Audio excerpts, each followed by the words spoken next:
Ramogi riwruok mar siasa mar Kenya Kwanza ne opedho manifesto mare ne jo Kenya motelo ne yiero maduong'. Ajenda maduong' en mar chiero chumi mar piny Kenya, inyato mar jogo mayutogi ni piny kod bero sekta mopogore opogore koriwo sekta mar ohala. To bende magi gin gik madhi chopo kare. Simfros Okinda ni oloso kod jolony e weche mag telo. Tarik 13 dwe mar 9 higa mar 2022, jatend piny Kenya moyier William Ruto chako tich ayanga ka jatend piny Kenya mar 5 tok chamo muma mar apisi. Siasa koro rumo kendo tich matayo piny ochakore. Kweth mar Kenya Kwanza ne oketo singo ne oganda jo Kenya mar bero ngimagi. Kuom higni oganda jo Kenya geno mar neno ka bende Ruto dhi kete tim singo mane omiyogi e kinde kampen. Ruto ne opedho manifesto mamulo sekta mopogore opogore. E migawo mar pur ne osingo ma ok tin ne bilion 250 kuom thuolo mar higni 5 kochakore higa mar 2023. Ne jo ohala madiere kod matindo, Ruto nosinga gulu mar omenda maromo bilion 50 higa ka higa ne chiwo hola ne jo ohala e kinde dongruok mamoko.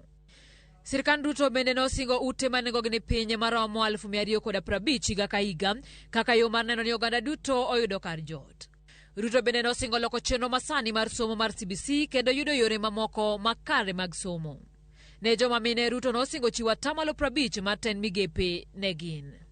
To bende gigi duto biro nyalore. Onge migawo onge singo moro maketo mokwongo mo kisomo document mamango kaka manifesto manoloso maonge yo midhi lose godo. Waketo migepe moro ka moro gi kaka obra losogi gi ndalo moya kawo. Kendo wachako waketo gimoro miluongo ni maka jopiny nyalo ng'iyo mondo obed accountable ne sirikal.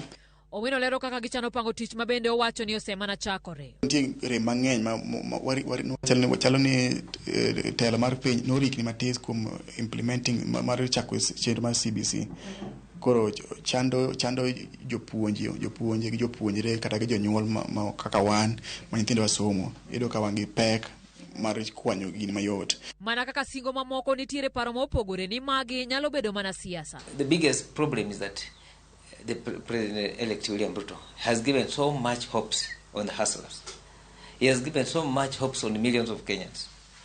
But if you look at the economy right now, the economy may not be able to sustain that hope. E twak mare bang' do podho yiero mare, Ruto ne otemo lieko ni ok nyal bedo mayot keto kare chenro moko aruya e thuolo mar ndalo 100 ma jo Kenya ne geno chako nene ber mar tende.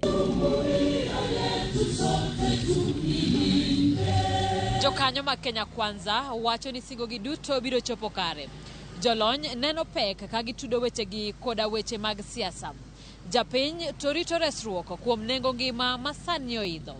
Simfros Okinda, Ramogi TV, Nairobi.